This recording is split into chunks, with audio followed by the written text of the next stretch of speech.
She didn't yell. She didn't cry. She just looked me straight in the eye and said, "You're just not what I need. You'll never make me happy." I didn't even know what to say. Not because I agreed, but because she meant it. There was something in her voice and the way she stood there. It was done. No space for questions, no room for me to even respond. It was the middle of a regular Thursday. No dramatic music, no storm rolling in. Just me, frozen in the living room, holding a coffee that had gone cold without me noticing. She walked out like she'd already said goodbye 1,000 times in her head. I didn't follow her. I couldn't. Not out of pride, but because I knew, deep down, that nothing I said would matter. The door clicked shut, and I swear, everything changed. The silence was loud, painfully loud, the kind that settles into your walls, into your skin. I looked around my apartment, and it felt like someone else's life. Everything was still there, but nothing felt familiar. I just stood still, not chasing, not reacting, just standing long enough to finally face myself. I used to think heartbreak came with shouting, with slammed doors, with long speeches about how we tried our best. But this was worse. It was clean, surgical, like she'd already cut the cord and I was just the last to know. There was no scene, no second chance. Just me, left behind with nothing but her final words echoing in my head like they'd been carved into stone. I kept replaying them that night, not out of self-pity, more like confusion. I wasn't perfect, sure, but you'll never make me happy? That hit differently. It made me wonder if I'd spent years loving someone who never believed in me to begin with. And yet, part of me couldn't even blame her. That's the sick twist of it. When someone leaves like that, so calm, so certain, it makes you question everything you thought was real. I didn't sleep. I didn't cry either, not right away. I just sat on the edge of the bed, staring at the space she used to fill. I thought about texting her, just to say something. Anything. But what would I even write? Please. Why? Are you sure? I knew how she'd answer, or worse, that she wouldn't reply at all, so I didn't reach out. I just sat there. And I let the silence answer for her. The next morning, everything felt heavier. My keys, my shoes, even the air in my lungs. I got up, not because I had the strength, but because I couldn't sit in that silence any longer. The place smelled like her, a faint trace of her perfume still clinging to the pillows. I didn't touch them. I couldn't. It felt like tampering with evidence at the scene of something I didn't fully understand. I thought about the version of me she was walking away from. The version she decided wasn't enough.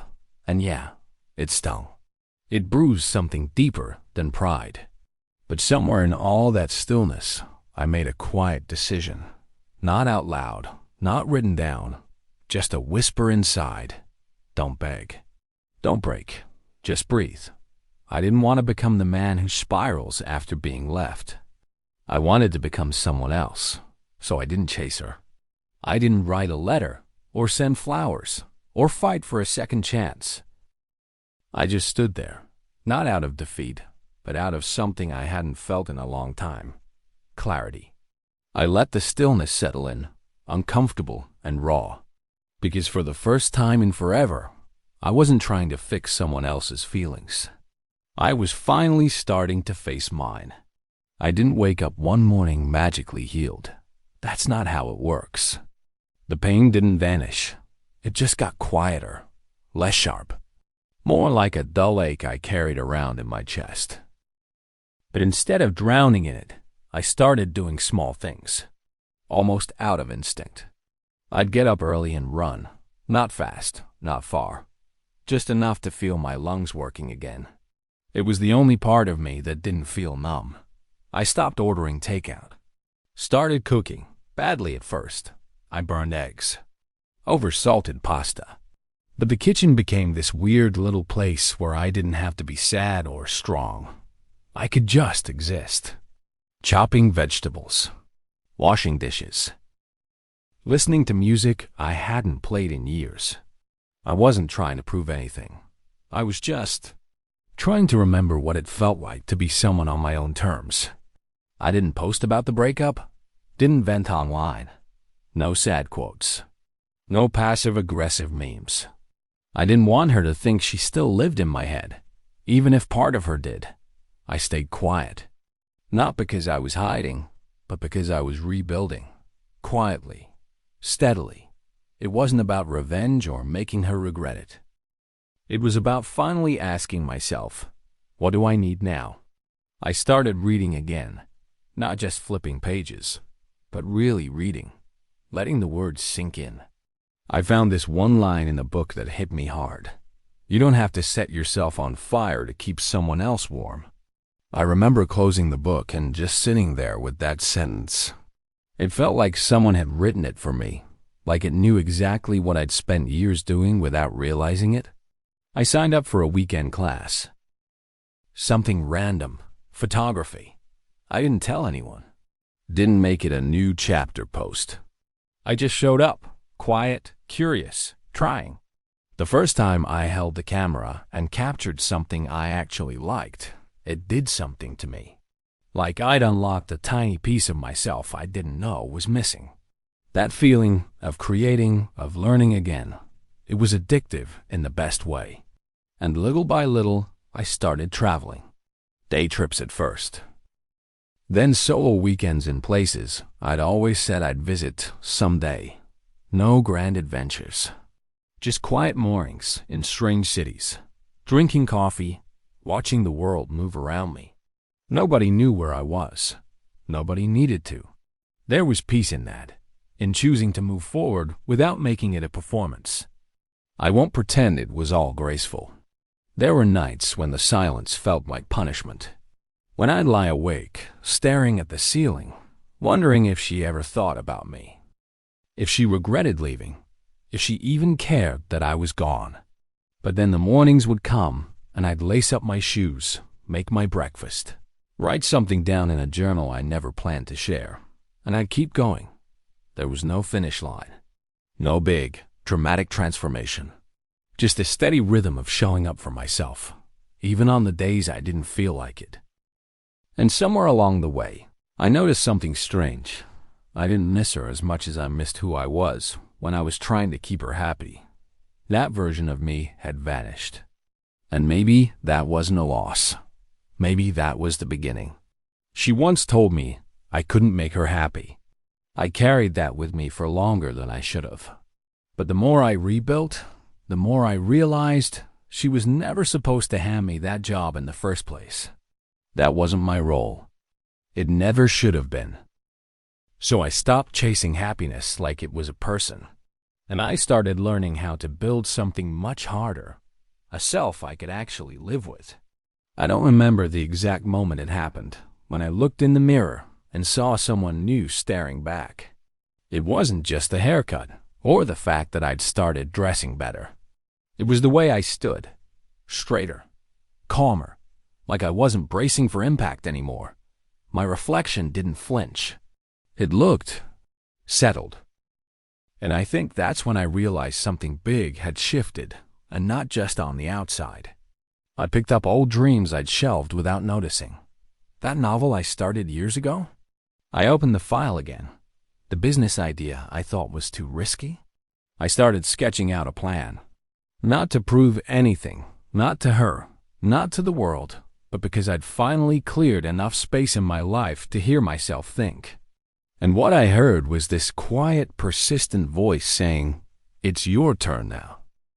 People began to notice, not in big, obvious ways.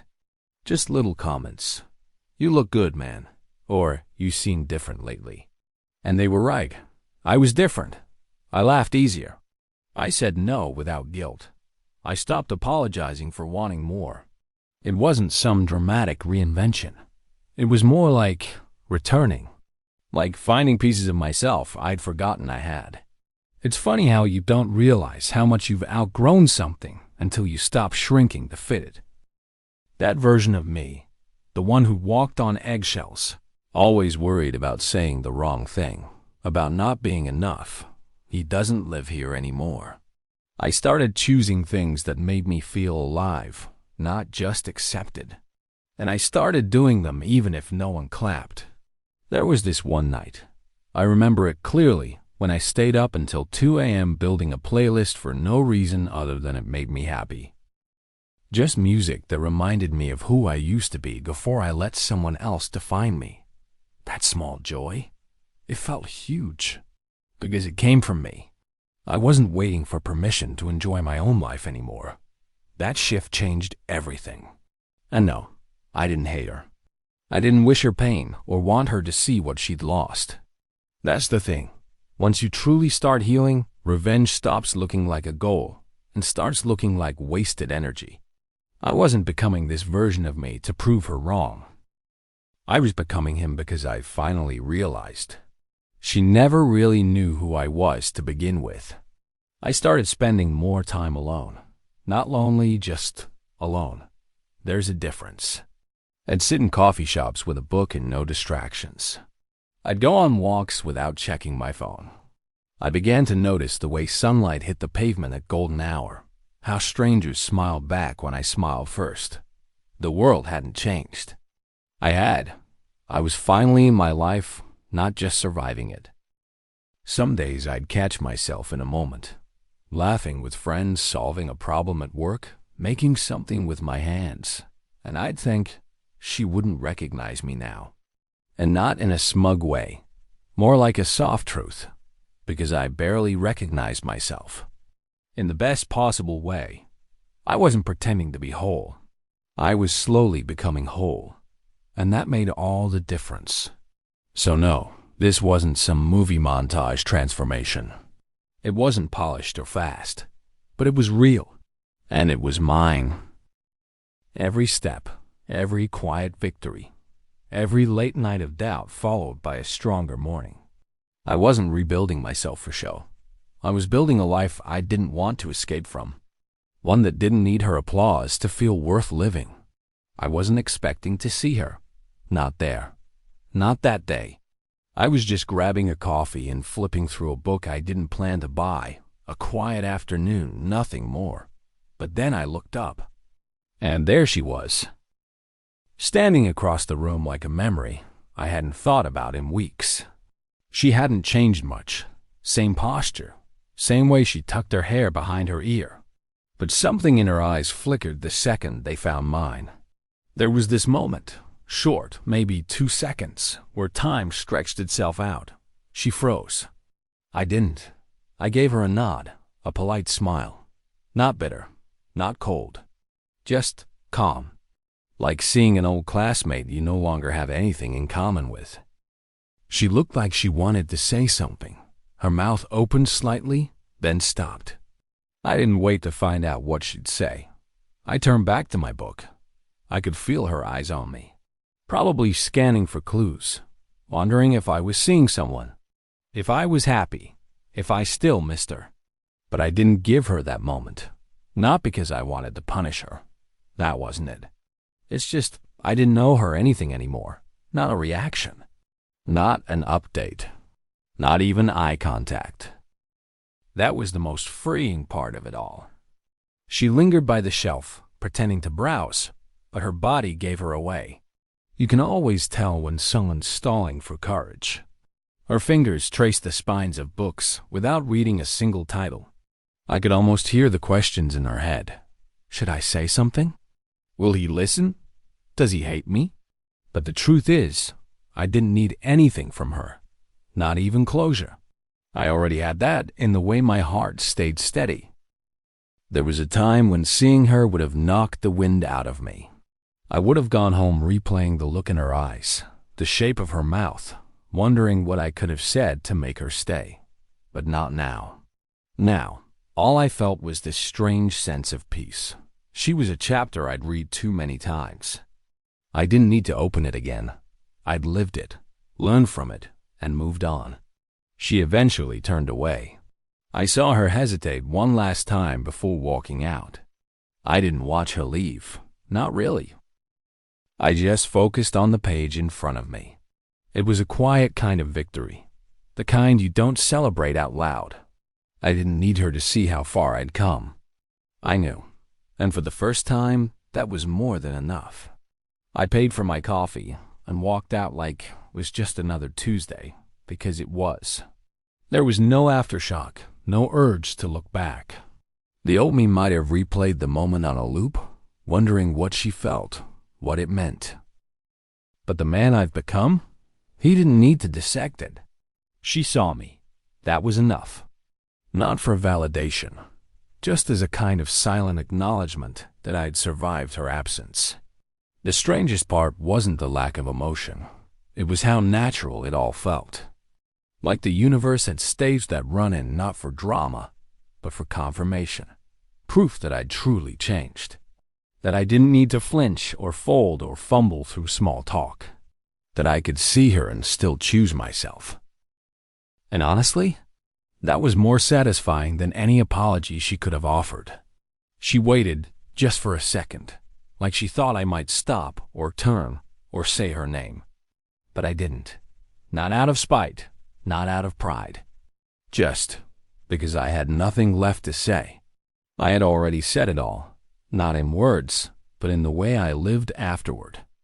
And in that bookstore cafe, with the sunlight warming my back as I walked away, I knew one thing for sure. I wasn't hers anymore. I didn't think about her again after that, not consciously. My days were full, my mind focused, my life finally mine. But somewhere across town, on a night I'll never remember, she was staring at old photos of us back when we still believed forever was real. I didn't know it was happening, but part of me hoped she felt something. Not regret, just recognition. That I was never the man she thought I was. And maybe that was the point. I used to wait for her texts. Even after the breakup, a part of me clung to the hope that she'd reach out, that she'd miss me. But now, she could have sent a novel, and I wouldn't have read past the first word, because I no longer needed her to rewrite the ending. I'd already written a new one where I didn't beg for closure or search for meaning in silence. I just moved forward. Meanwhile, she was scrolling through digital memories, tapping through curated snapshots of a version of me that doesn't exist anymore. The guy who tried too hard, who gave more than he got, who waited for someone who had already walked away. That man, he's gone. He grew out of those moments like a snake shedding its skin. And all that remained was someone she couldn't reach anymore. She probably thought I'd be haunted. That I'd always wonder what went wrong. That I'd freeze every time her name came up in conversation. But the truth? I rarely say her name out loud anymore. Not because it hurts, but because it's irrelevant. She became part of my origin story, not my present. Like a city you once lived in, but no longer call home. Familiar, but distant. I wonder if she ever expected I'd be fine without her. Not just functioning, thriving. I don't post about it. I don't need to. But if she were to stumble across me now, she wouldn't recognize the rhythm of my days, the quiet satisfaction, the way I laugh with my whole chest, the peace I carry. That's the twist, isn't it? She ended the story, assuming she was the final plot point. She didn't realize she was just a setup. And me? I didn't need revenge. I didn't need to be missed. I just needed space, the kind that heals in silence. I built something without her, and in doing so, I finally understood.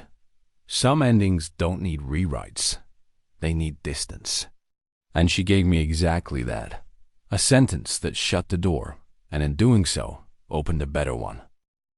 I think the most ironic part is, she probably still believes she had the last word. That walking away on her terms gave her control. But what she never realized is that her sentence, the one that ended everything, was never the final say. My life became the response.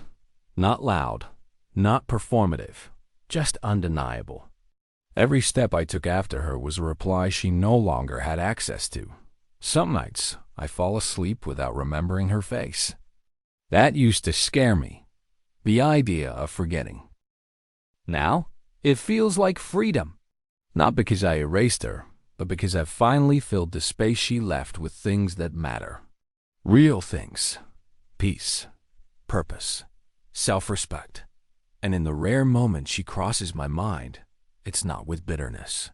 It's with detachment, a gentle, distant kind of gratitude. She once said I'd never make her happy, and maybe she was right. But what she didn't know, what she never stuck around long enough to see, is that I could make myself whole. And in the end, that's the twist no one saw coming. Not a tearful reunion, not revenge.